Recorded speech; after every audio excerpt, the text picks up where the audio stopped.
Mga kabiday, sa magandang oras sa lahat at welcome po sa aking channel. Ito po, nakatikim po ng maanghang na salita. Ito hong si Pangulong Ferdinand Bongbong Marcos po, mga kabida.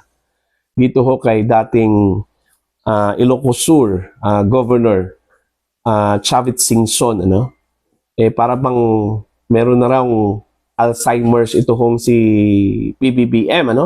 Sabi po ni Gov Chavit Singson po, mga kabida. Kasi mantakin nyo, hindi na raw siya kilala ng Pangulo, matapos pong sinuportahan po ito, during elections. Okay? Mantakin nyo, take note sa term ko, elections. Ibig sabihin, bawat election po na tumakbo po ito hong si Pangulong Ferdinand Bongbong Marcos, nasa likod na po, ito hong si Governor Chavit Singson po sa kanya, mga kabida. Very frustrating daw itong ginawa daw ni PBBM according to Governor Chavit, nung siya po ay nakapanayam po, makabida ng Billionaire News Channel, kasi hindi na raw siya kilala. Kaya nga ang sabi po ng dating gobernador, parang last time na raw, yung ginawa ko niyang tulong sa mga Marcoses po, last election. At parang hindi na po raw niya susuportahan ito dahil hindi na raw siya kilala Sabi po ni Gov Chavit po, ito, pakinggan muna natin. Ito hong brief lang po, short clip lang po ito sa kanyang panayam sa pamamagitan po ng The Billionaire News Channel po, makabida. Okay? At mag-react po tayo. Narito po. Tuloy-tuloy na kami lahat. Tuloy-tuloy. Ala kami, ako lahat ang ginamit lahat ang aeroplano ko, kasama ko siya, ako nagkukontak sa mga mayors, ako nag-aaray sa lahat, support. Pag may banat kay Bongbong, ako nagsasagot. Pero after election, may Alzheimer na si Bongbong, hindi na ako kilala. So ngayon po ba, kanino kayo mas malapit? Kay President Bongbong Marcos or kay Senator Amy? Kailan, malapit naman ako dahil tinutulungan ko sila tuwing eleksyon. So, ito na siguro last na pag-support namin sa mga Marcoses dahil hindi na kami kilala.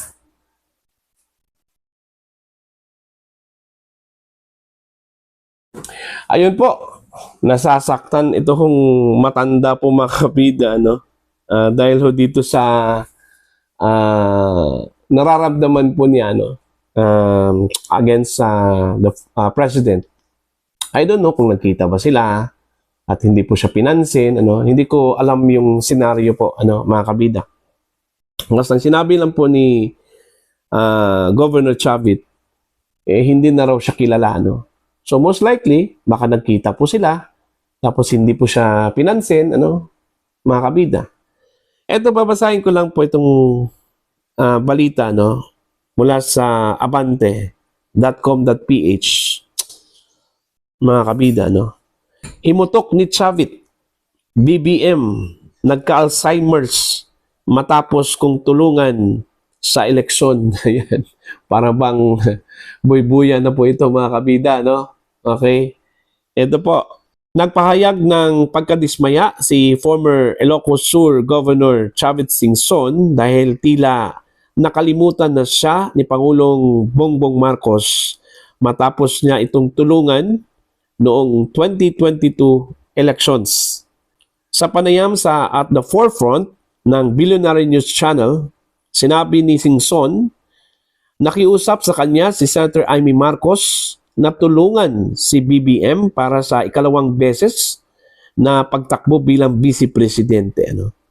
Noong panahon daw na iyon, si Singson ang presidente ng League of Municipalities of the Philippines at alkalde ng Narvacan, Ilocos Sur. Sinabi niya na ang plano ay tumakbo si Marcos sa pagkapresidente, pero kung tatakbo si Sara Duterte, bababa siya sa posisyon ng Vice Presidente.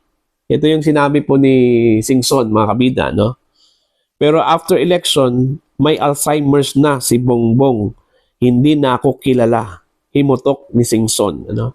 Dagdag pa niya, ito na siguro ang last na pagsuporta namin sa mga Marcoses dahil hindi na kami kilala. Ayun.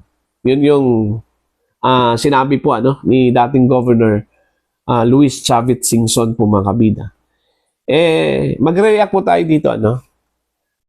Ito hong si Pangulong Marcos po, may history na po ito na hindi ho marunong tumanaw ng utang na loob, mga kabida. Kagaya na lang po doon ho sa ginawa po niya sa mga Dutertes. Widely known, na malaki ang utang na loob po ng mga Marcoses, lalong-lalo na po ito hong si Pangulong Marcos sa mga Duterte, mga kabida. Kung hindi po dahil sa mga Duterte, hindi ito mananalo po, bilang Pangulo po ng Pilipinas. Tinalo na nga ito ni Vice President Leni Robredo noong 2015 o 2016 mga kabida po. So, patunay po 'yun na kung wala hong mga Duterte, hindi talaga ito mananalo, mga kabida. Kaya, nung sinabi ni Vice President Sara Duterte na ito hong magkakapatid, pumunta po doon sa Davao at nakiusap po sa kanya at saka ng ama po mga kabida na tulungan para po talunin ito hong si Robredo, mga kabida. Di ba? Kasi si Leni that time, siya yung tatakbo bilang Pangulo po ng Pilipinas. So gusto po niya na maging presidente po. Pero kung magdedesisyon daw ito kung si Sara na tumakbong Pangulo po, mag-slide down daw itong si PBBM, mga kabida. Hindi. Gusto po ng Vice President that time is mag-vice na lang po, mga kabida. Kaya yon yung arrangement. Si Pangulong Marcos yung mag-presidente at saka ito hong si Vice President yung mag-Vice Presidente po ng Pilipinas. So yun, nangyari po yung arrangement na yon, mga kabida. Di ba? Pero kung tutuusin po, malaking tulong po yung mga Duterte po, Mantakin nyo, solid yung Mindanao, Okay? Plus Visayas pa po. Na kilalang Duterte Baluarte po, mga kabida, Hindi po yun ni-recognize ng Pangulo yung nangyari po noong 2022, mga kabida. So, hindi po nakapagtataka kung ganyan po ang ginawa po niya kay Chavit Singson. Kasi nangyari na po yan sa mga Duterte po mga kabida. Di ba? So wag hong asahan po ni Chavit Singson na balikan pa po siya ni Bongbong Marcos. Tapos na Nakuha na po ni Bongbong Marcos yung kanyang gusto po mula kay Chavit Singson mga kabida. Although naintindihan ko po ito kung si Governor Chavit na naglabas lang talaga ng kanyang himutok laban po kay PBBM. Kasi masakit yun sa kanya, Mantakin nyo, lahat ng resources po niya, helicopter, yung kanya pong sasakyan po makabida na bulletproof, di ba? Dalawa yun, kay VP Sara at saka kay Pangulong Marcos, during campaign period, mga kabida. Ipinahiram po niya yun, Tsaka, yung mobilization po ng mga tauhan po ni Chavit, malaking bagay po yun, mga kabida. Pero hindi po ni-recognize ata ng Pangulo po yun, Kasi, kung pagbabasihan po natin yung panayam po kay Mr. Singson, parang ganun na po yung labas, Hindi ni-recognize ni PBBM yung malaking tulong po niya sa kanyang kampanya. Alright? At hindi lang po yung 2022, Yung previous nga previous elections. Kung saan tumakbo po itong si Pangulong Marcos. Bilang senador, bilang vice president, mga kabida. Parating nasa likod po ito kung si Chavit Singson. Pero yun yung napala po niya, mga kabida. Baka po busy lang po siguro yung presidente, Hindi po siya napansin po mga kabida. Kaya nga siguro yun yung feeling po ni Governor Chavit na hindi po siya kilala. Baka busy lang po itong si Pangulong Marcos. Ay nako. Kausapin yung lawyer ko po. Okay, yun po yung himutok po ni Chavit Singson, mga kabida. Ano?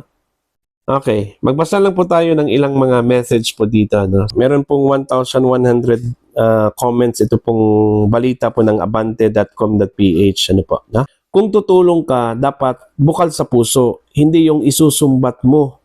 Ang tunay na pagtulong, hindi naghihintay ng kapalit. Totoo po yan, ano? Mga kabida. Baka siguro lang po nakita po yung dalawa, no? At hindi po pinansin ng Pangulo, ano? Mga kabida. Kaya yun siguro, naghimutok.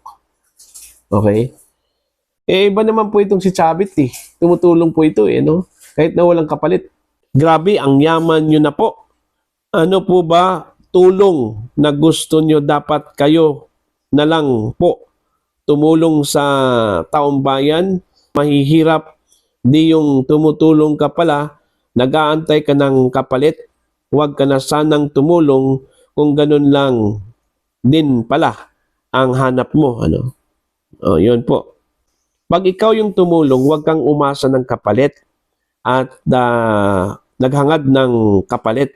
Kung may darating, salamat. Kung wala, salamat pa rin. Ano? Walang utang na loob ngayon. Tinutulungan sila ni Duterte na mailibing ang kanilang ama sa libingan ng mga bayani. Ngayon, ano ang ginawa niya kay Duterte?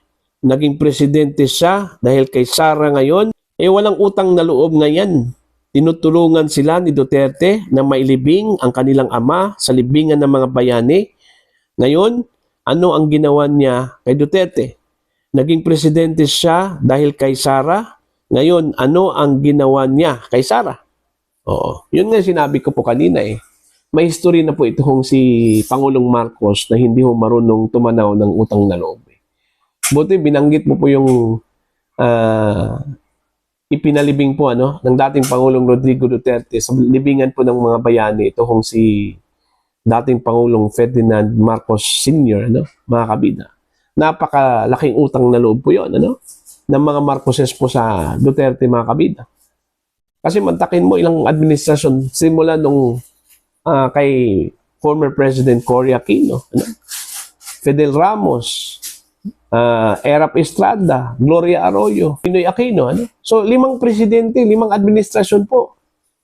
Hindi po sila pinagbigyan, hindi pinagbigyan ang mga Marcoses, mga kabida. At yung time lang po ni Digong, yun lang po yung panahon kung saan po ay bigyan po ng recognition ng Duterte administration yung nagawa po ni Marcos Sr. nung kanyang panahon. Kaya doon ho inilibing mga kabida sa libingan po ng mga bayani. Pero hindi po yung nakita po ni Bongbong Marcos. Hindi po yun nirecognize ni Bongbong Marcos. Sali po yun ang ginawa po nila.